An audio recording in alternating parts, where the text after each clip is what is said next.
Bryson, and today I'm going to talk about the times I got hurt and then my entire nervous system went. Luckily,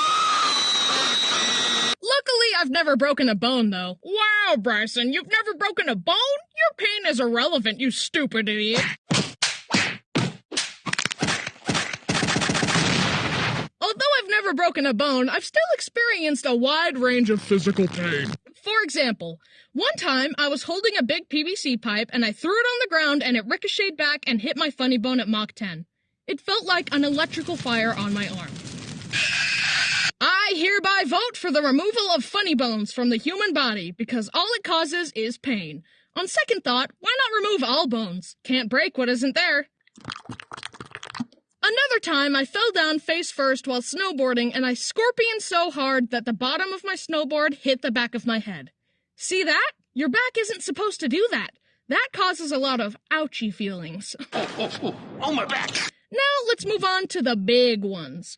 The ones that reminded me of my mortality. The ones where life went, this kid has had it too good for too long. Time to remind him who's in charge. Okay, number one. I was sitting on top of my bunk bed zoning out when my mom called me. I decided that to save time, I would forego using the ladder and just jump off the top bunk. Little did I know the fan was going at top speed. It was so fast that I didn't even see it. So I jumped and...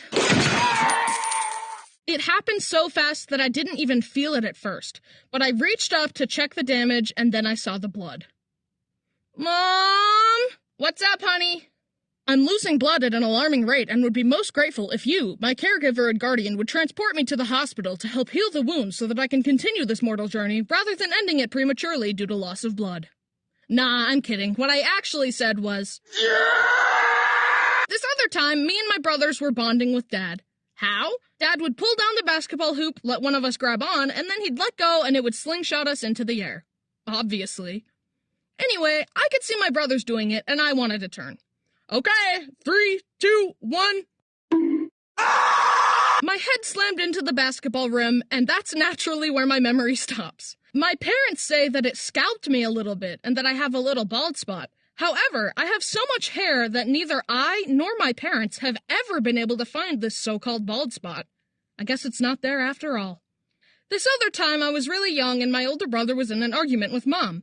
Now, being in my family, you learn to tune things out because yelling and screaming and fighting is all commonplace. Don't worry, we make up afterwards. But anyways, as Mom and Brody were arguing, I was all like, wow, this door hinge looks pretty cool. I should put my fingers in there. Just then, the argument came to a climax and Brody slammed the door shut as hard as he could. Onto my fingers. My fingers bent every which way. They looked like rubber. We went to the doctor, and surprisingly, nothing was broken. When you're really young, your bones are still soft and springy, and that's why they didn't break. Also, that's why some babies need to wear helmets, because otherwise, you might accidentally sculpt their soft head into a cone, like this. Okay, last story. One time, I was just chilling in my room with my brothers. We had a punching bag hanging under one of the loft beds, and we would take turns tackling it. It was my turn, and the punching bag was swinging. But I was too young to understand how momentum worked. So I dove for it, it swung out of the way, and my face slammed into the wall. I was taken to the hospital, and as my mom tells me, the doctors had to clean the wound, but I wouldn't let them for some reason. So they put me in a straitjacket, and I screamed, "Stop touching me! Stop touching me! Do you speak English? Stop touching me!" And then they hit me with that good sleep juice. I'm tired. Anyway, I got stitches, and now I have a cool scar across my eyebrow. Thank you for taking a trip down memory lane with me. Down memory pain with me. It all hurt a lot. But Bryson, I've never been injured before. Well, we can fix that. How?